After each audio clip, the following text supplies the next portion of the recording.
देखंतु जो भली भाव में आज पार्लियामेंट रे बजेट सेशन पूर्वर देशर महामहिम राष्ट्रपति श्रीमती द्रौपदी मुर्मू तांकर अभिभाषण रखिथिले एवं अभिभाषण परे कांग्रेस दलर सर्वोच्च नेत्री एवं तांकर जो फ्रस्ट्रेटेड नेता राहुल गांधी जो भली भाव में कटु मंतव्य देले याकू आमे तीव्र निंदा करुचु।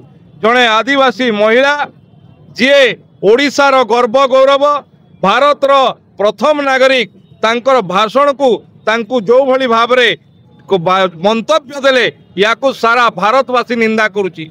एठू जना पड़गला जे कांग्रेस होची आदिवासी विरोधी, कांग्रेस होची दलित विरोधी, कांग्रेस होची महिला विरोधी। याकू केबे भी आदिवासी समाज, महिला समाज, दलित समाज कांग्रेस को केबे भी क्षमा करिवे नहीं।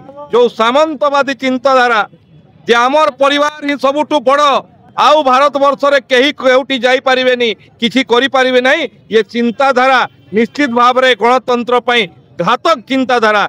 बारंबार देशर लोके सबु क्षेत्र रे कांग्रेस को प्रत्याख्यान कला परे एभलिया मंतव्य अत्यंत दुर्भाग्यजनक, निंदाजनक।